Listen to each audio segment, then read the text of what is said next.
So I was bored, like I usually am. And during that time, my friend Felipe was still living in town. So he was still living in LA. He had not moved away yet. So I hit him up and I was like, hey, what are you doing? And he's like, nothing, I'm bored. And so usually we try to figure out, like, oh, let's hang out, let's watch a movie or something. But this particular time, we decided to go for a drive.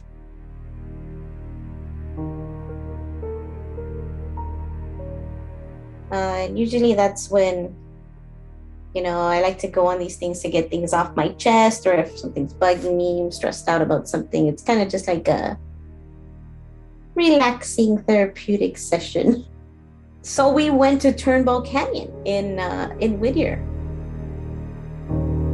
Her and I share a common passion for ghost stories and ghost movies. So we had the bright idea to go to Turnbull Canyon and watch The Conjuring. That's what sparked the idea to go to Turnbull Canyon. So we're like, let's just go. Then I had a 2003 Mustang, which had a DVD player in the dash of the console.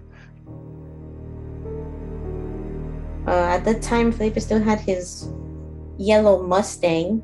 And he was like, oh, yeah, okay, I'm going to come over and we're going to go to Turnbull Canyon and I want to show you my new radio that I got. Like, it plays videos and we can watch movies and stuff. And I'm like, okay, cool, whatever. By the time we made up our mind, it was about 11:30 at night. We ended up going to Turnbull Canyon, and to get there, you had to go up this windy road uphill until you reach like halfway point where it's just a flat area, and then you can actually overlook the city of Hacienda Heights, so you see all the city lights and all that. What I did is I actually parked my car with my back of my car facing the city lights and everything, so what I see in my rearview mirror is just a bushy area, and to the left of that is just some residential areas.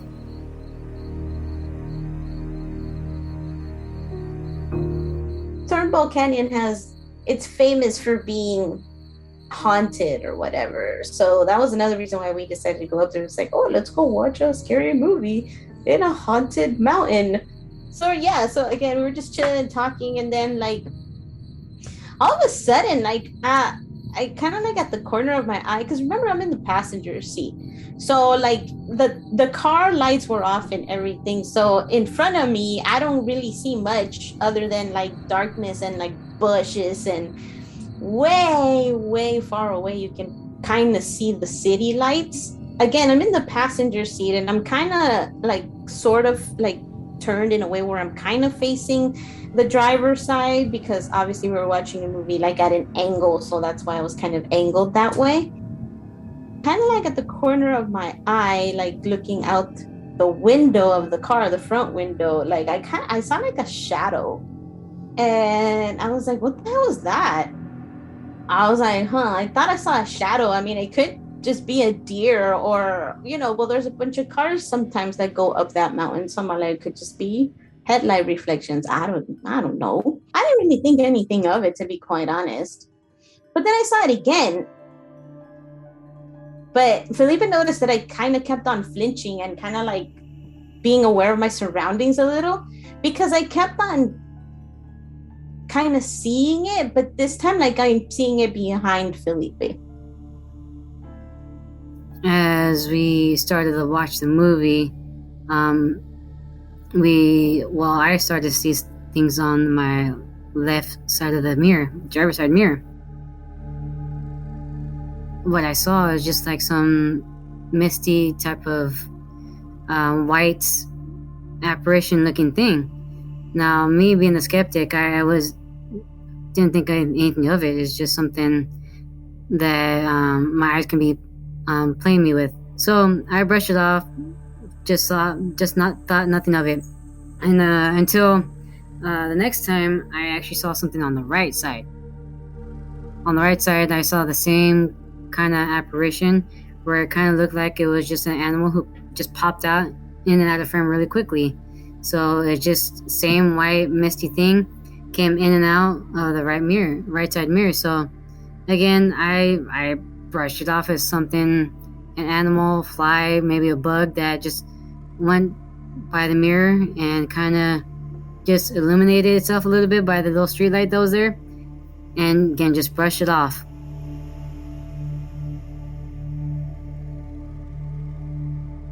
I looked in my left mirror, and actually Natalia was looking at her right, and we kind of both looked at each other after we saw something, thinking, "Did you see that?" And we kind of like affirmed with each other that we did, because we both looked at each other at the same time, thinking the same thing.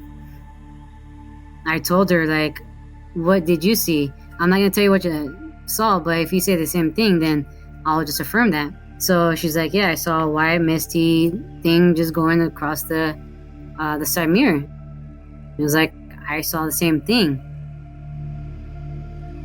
This is getting kind of weird and like scary because shadow, okay, you see a shadow one time, no big deal. But if it's kind of being a little bit more active and like on its own and kind of disembodied, like it kind of gets a little eerie and creepy. I saw something on my left mirror go to my rear mirror and on to the right. So like kind of like a full view.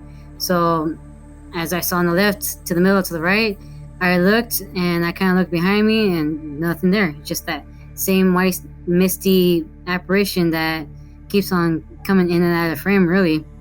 So at that point, Natalia actually saw it too, and she's like, "Okay, I'm getting kind of scared." So I was like, "Okay, well, let's just stay here for a little bit longer, see what happens, see if there's anything else. If not, we'll just leave." And you know, and you got all these couples in parked cars or whatever. So but it's like kind of adjacent to like a neighborhood area. So there's cops that always kind of patrol the area because you get neighbors that complain about kids doing stupid crap up there and whatever. So if I remember correctly, the cop kind of just came up on us. We're getting ready to leave, and a cop pulls up. He comes to my driver's side window, tells us like, "Hey, you know, you're not supposed to park here." And he flashes his light to a sign. He's like, "It's kind of hard to see, but there's a bunch of fog right there," which the fog wasn't there when we were seeing these apparitions or anything. That fog pretty much appeared right there and then.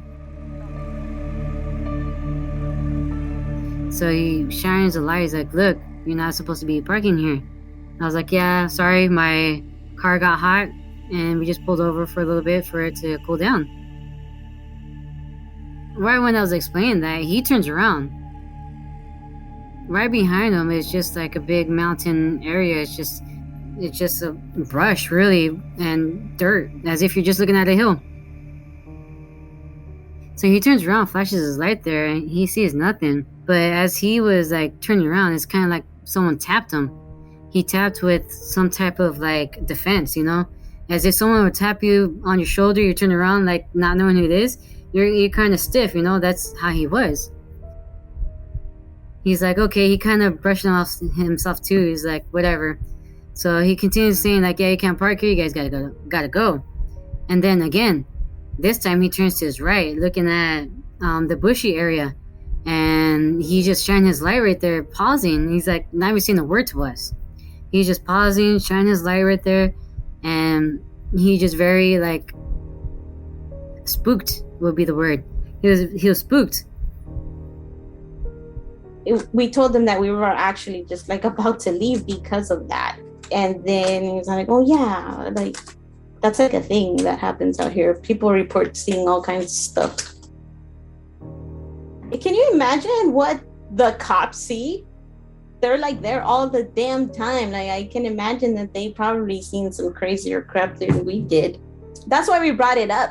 That's why we brought it up that we were seeing shadows or whatever, because he kind of did that whole like, oh, talking down to you, and then all of a sudden he kind of like looked back and like flashed his flashlight to the rear of him, like as if he heard something, but he didn't really say that he heard anything.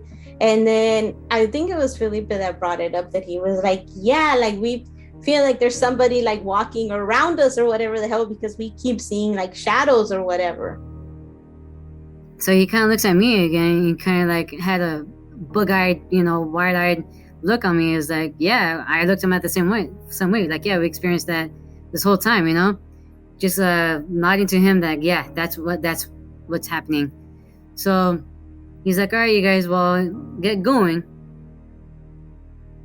I was leaving slowly, and as I was leaving, I see him in my rearview mirror, just shining his light all over the place. Because honestly, you'd be seeing things from your left and right eye. Like, it's like it happened all at once, like one right after the other, actually.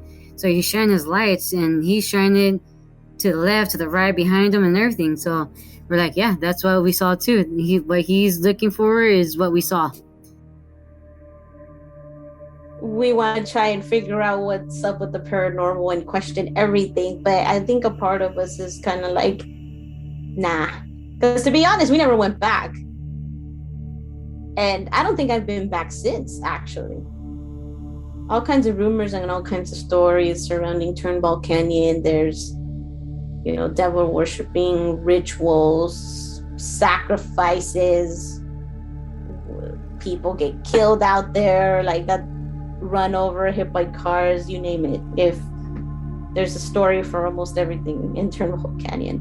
Whether any of it is true or not, I can't really say. These are just kind of like, the urban legends and the stories that you hear during high school and stuff. But I know I'm not the only person that's probably experienced things like that up there. It's just, like I said, it's a hot zone for that kind of stuff. It's a place where it's rumored that where people died, where people were actually buried there, where mafia buried their people that they killed and stuff. So there's a lot of rumors and a lot of folklore that go into this place. So the ambiance there is a very spooky, haunted, very like graveyard like feel. Like there's a lot of people buried there. So the whole reason people go there at night is to get scared. If you keep driving and you keep going into the canyon, you get to points where all you have is road. Something like that never happens to me. I never experienced anything like that. Actually happened to me.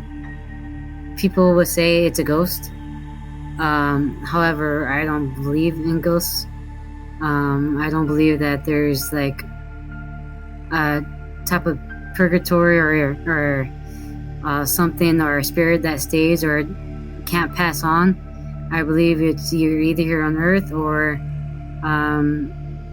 you're off of Earth. There's no like in between, or there's no stuck soul. It's just a demon, demonic, something evil that probably just didn't want us there. Although it doesn't have those malicious vibes or even malicious actions, it wasn't there to say hi,